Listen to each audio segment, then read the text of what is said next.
नमस्कार दोस्तों, एक बार फिर से आप सभी दोस्तों का आपके अपने YouTube channel you and VTV पर बहुत बहुत स्वागत है। दोस्तों आज जो दिन भर की फटाफट बड़ी खबरें, मुख्य समाचार सामने निकल के आ रहे हैं दोस्तों, एक एक करके चलेंगे। तमाम बेहद बड़ी अपडेट्स आप तक आगे इसी वीडियो में पहुंचाएंगे। सभी मुख्य समाचार हैं और ये वो खबरें हैं जो खुद ही मीडिया आप तक नहीं पहुंचाता है। इन सभी खबरों को जानने के लिए लगातार हमारे साथ बने रहिएगा।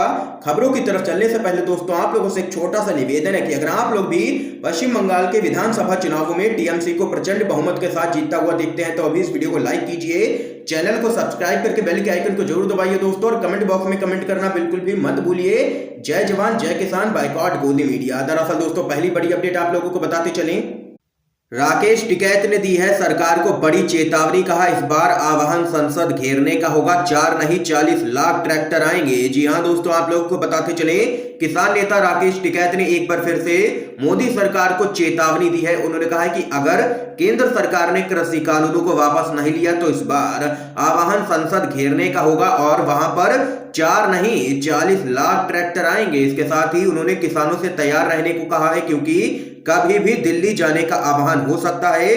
टिकैत आप लोगों को बताते चले, राजस्थान के सीकर में संयुक्त किसान मोर्चा की किसान महापंचायत को संबोधित कर रहे थे। इस दौरान मोदी सरकार और उनके मित्रों को यहां पर राकेश टिकैत ने जबरदस्त तरीके से निशाने पर लिया है।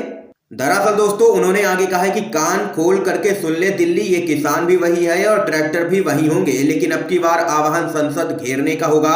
उन्होंने आगे कहा है कि किसान इंडिया गेट के पास के पार्कों में जुताई करेगा और फसल भी उगाएगा।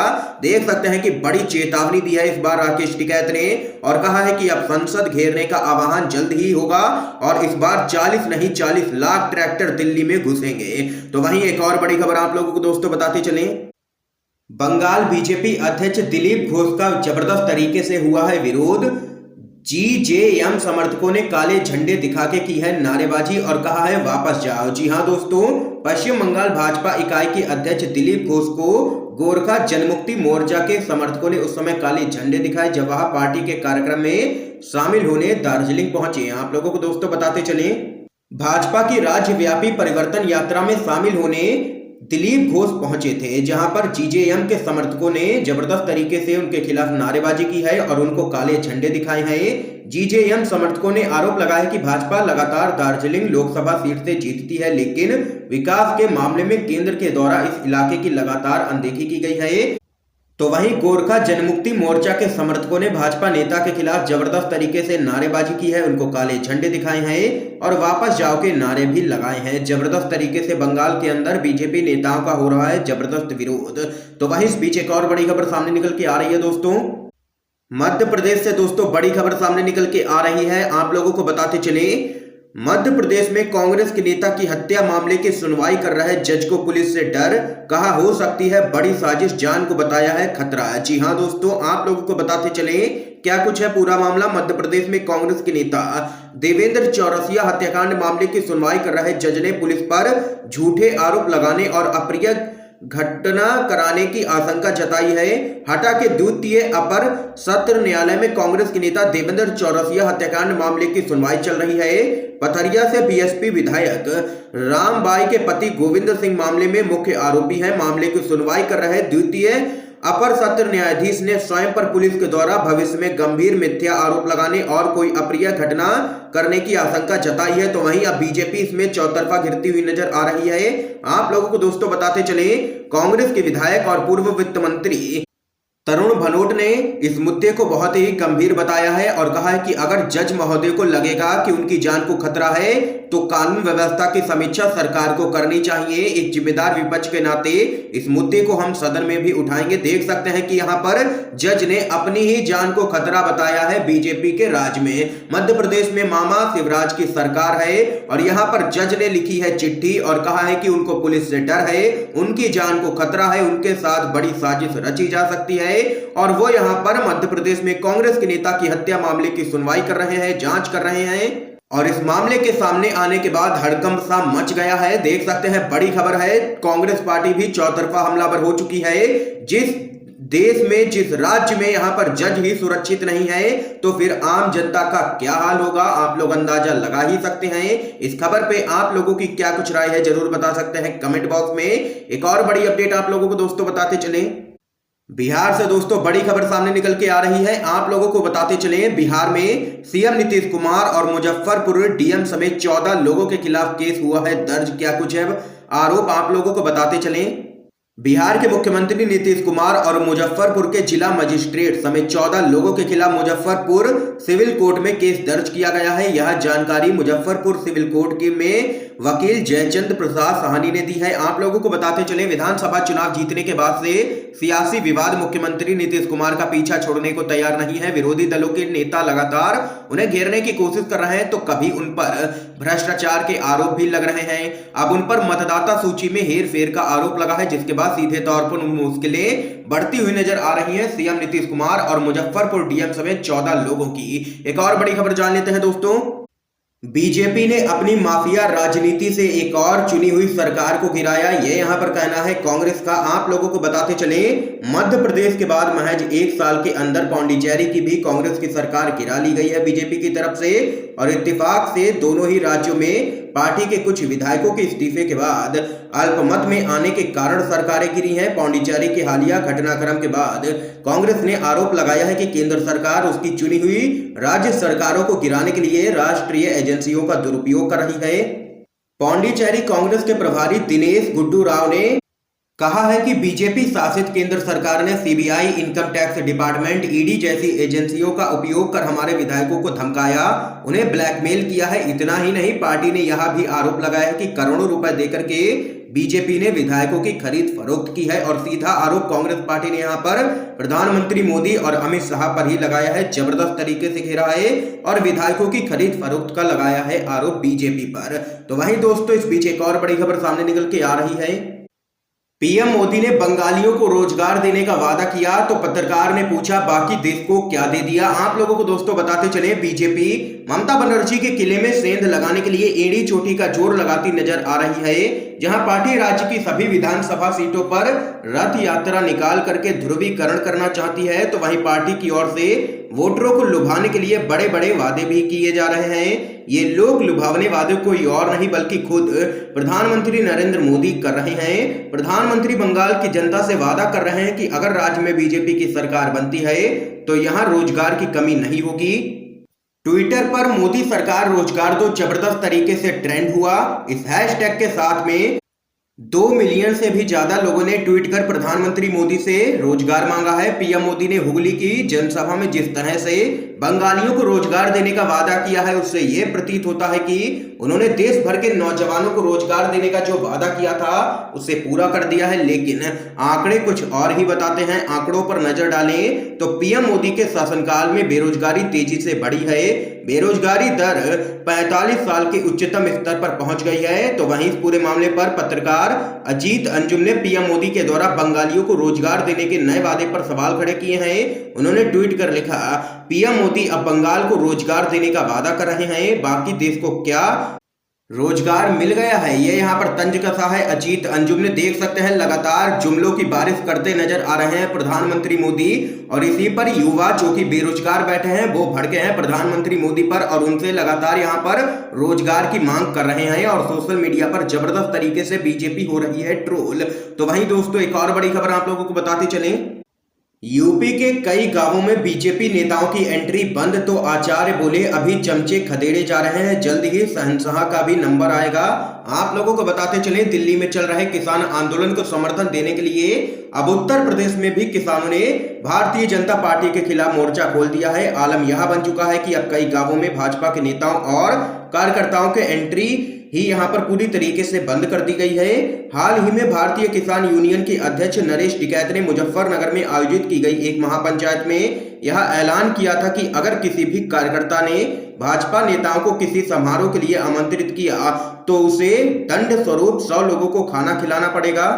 तो वहीं इसी पूरे मामले में कांग्रेस पार्टी के नेता और सामाजिक कार्यकर्ता आचार्य प्रमोद ने ट्विटर के जरिए किसानों का समर्थन करते हुए मोदी सरकार पर तंज कसा है। उन्होंने कहा कि गांव में घुसने पर अभी चमचों को खदेड़ा जा रहा है, एक दिन शहंशाह को भी रोका जाएगा, किसान एकता जिंदाबाद। ये यहाँ पर दोस्तों देख सकते हैं लगातार बीजेपी नेताओं का विरोध हो रहा है यूपी के अंदर, और जो कि योगी सरकार की मुश्किलें सीधे तौर पर बढ़ती हुई नजर आ रही है विधानसभा चुनाव से ठीक पहले। तो वहीं दोस्तों, इस बीच एक और बड़ी खबर सामने निकल के आ रही है। कहीं गोवर्धन पर्वत को भी ना बेचती मोदी सरकार। प्रियंका गांधी ने मथुरा के किसान महापंचायत में बीजेपी पर बोला है जोरदार हमला। आप लोगों को दोस्तों बताते चले, कांग्रेस की महासचिव प्रियंका गांधी ने मथुरा के पाली खेड़ा मैदान में किसान महापंचायत को संबोधित किया है। इस दौरान उन्होंने बीजेपी सरकार पर जमकर के हमले किए हैं।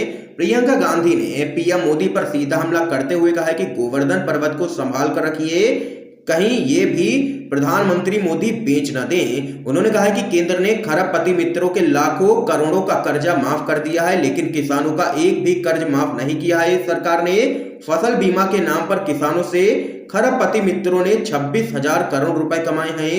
इन कृषि कानूनों को भी अरबपतियों के लिए ही बनाया गया है। किसानों का अपमान किया जा रहा है और इस सरकार में किसानों की सुनवाई नहीं हो रही है। ये यहाँ पर देख सकते हैं, जबरदस्त तरीके से मोदी सरकार पर भड़की है प्रियंका गांधी। किसानों की महापंचायत को मथुरा में किया है संबोधित। एक और बड़ी खबर जान लेते हैं दोस्तों इस बीच। सोरम में मारपीट के बाद बढ़ सकती हैं बीजेपी की मुश्किलें, होगी बड़ी महापंचायत। जी हां दोस्तों, बड़ी अपडेट है, आप लोगों को बताते चले। कृषि कानूनों के खिलाफ चल रहे आंदोलन के बीच में पश्चिमी उत्तर प्रदेश का सियासी माहौल अब पूरी तरीके से तनावपूर्ण होता दिख रहा है। अब तक मुजफ्फरनगर के सोरम गांव जैसी कोई भी घटना नहीं हुई थी। इस घटना के बाद पश्चिमी उत्तर प्रदेश में बीजेपी नेताओं का विरोध बढ़ सकता है। राष्ट्रीय लोक दल यानी कि आरएलडी ने सोरम की घटना के विरोध में 26 फरवरी को पंचायत करने का ऐलान किया है। दरअसल दोस्तों, आप लोगों को बताते चले, किसानों को समझाने के लिए केंद्रीय मंत्री संजीव बालियान सोरम गांव पहुंचे थे, जहां पर उनका जबरदस्त तरीके से किसानों ने विरोध किया और उनके खिलाफ नारेबाजी की है, मुर्दाबाद के नारे लगाए। और उसके बाद यहां पर किसानों के साथ में बीजेपी के कार्यकर्ताओं की तरफ से मारपीट की गई है, जिसके विरोध में यहां पर आरएलडी अब उतर आई है और उसने ऐलान कर दिया है कि 26 फरवरी को होगी बड़ी महापंचायत। और यहां पर बीजेपी की मुश्किलें साफ तौर पर उत्तर प्रदेश के अंदर बढ़ती हुई नजर आ रही हैं। एक और बड़ी खबर आप लोगों को दोस्तों बताते चलें, बीजेपी समर्थक बाबा रामदेव का लगा है तगड़ा झटका। जी हां दोस्तों, महाराष्ट्र में नहीं बिकेगी पतंजलि की कथित कोरोना की दवा, सरकार ने लगाई है रोक। आप लोगों को बताते चले, रामदेव की पतंजलि के द्वारा निर्मित कोरोना की कथित दवा कोरोनिल को लेकर के विवाद बढ़ता हुआ नजर आ रहा है। आप लोगों को दोस्तों बताते चले, इंडियन मेडिकल एसोसिएशन के सवाल उठाने के अगले दिन महाराष्ट्र में कोरोनिल की बिक्री पर रोक लगा दी गई है पूरी तरीके से। महाराष्ट्र के गृह मंत्री अनिल देशमुख ने इसकी जानकारी दी है। दरअसल दोस्तों, आप लोगों को बताते चले, अनिल देशमुख ने कहा है कि किसी सक्षम स्वास्थ्य संगठन जैसे कि WHO या IMA से मिले उचित प्रमाण मिले बिना कोरोनिल को महाराष्ट्र में बिक्री की अनुमति नहीं दी जाएगी। देख सकते हैं दोस्तों, तगड़ा झटका लगा है रामदेव को। इस बीच एक और बड़ी खबर जान लेते हैं दोस्तों। केरल में मोदी सरकार पर एक बार फिर से हमलावर हुए हैं राहुल गांधी। कहा, जनता की जेब से पैसा लेकर के भारत के बिजनेसमैन को दे रही है मोदी सरकार। आप लोगों को बताते चले, कांग्रेस के सांसद राहुल गांधी इन दिनों केरल दौरे पर हैं। कोल्ला में राहुल गांधी मछुआरों के साथ में समुद्र में गए और मछली पकड़ते हुए नजर आए हैं। इस दौरान उन्होंने कहा है कि सुनिश्चित करता हूं कि घोषणा पत्र में जो भी है वह आप तक जरूर पहुंचेगा। एक पेज पर मैं चाहता हूं कि मछुआरों की आवाज हो। तो वहीं दोस्तों, आप लोगों को बताते चले, इस दौरान राहुल गांधी ने कहा है कि अंतर्राष्ट्रीय स्तर पर पेट्रोल की कीमत घट रही है, लेकिन भारत में पेट्रोल डीजल की कीमत दिन पर दिन बढ़ रही है।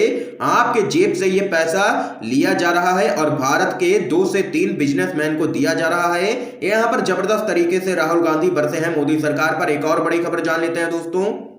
महंगाई को लेकर के पीएम मोदी पर राहुल गांधी का तंज। कहा, कोविड आपदा आपकी अफसर सरकार का। आप लोगों को दोस्तों बताते चलें, कांग्रेस के पूर्व अध्यक्ष राहुल गांधी कृषि कानून से लेकर के देश में लगातार बढ़ रही महंगाई के मुद्दे पर मोदी सरकार को निशाने पर ले रहे हैं। राहुल गांधी पेट्रोल डीजल रसोई गैस की कीमतों में हो रही बेतहाशा बढ़ोतरी को लेकर के भाजपा सरकार पर लगातार हमले कर रहे हैं। केरल में राहुल गांधी ने जहां निजीकरण का विरोध करते हुए ट्रेनों के प्राइवेटाइजेशन पर मोदी सरकार को घेरा, तो वहीं अब एक ट्वीट करते हुए जोरदार हमला किया है। आप लोगों को दोस्तों बताते चलें, राहुल गांधी ने महंगाई का मुद्दा उठाते हुए सरकार पर तीखा प्रहार करते हुए लिखा है कि कोविड-19 आपदा आपकी अफसर सरकार का। पेट्रोल डीजल गैस ट्रेन किराया मध्य वर्ग को बुरा फंसाया, लूट ने तोड़ी जुमलों की माया। राहुल गांधी ने सरकार पर तंज कसते हुए कहा कि कोरोना महामारी सिर्फ जनता के लिए ही है, सरकार के लिए ये अवसर है। पेट्रोल से लेकर गैस सिलेंडर तक महंगा हो गया और अब ट्रेन का किराया भी बढ़ने से मध्यम वर्ग के लोग बुरी तरह से फंस गए हैं।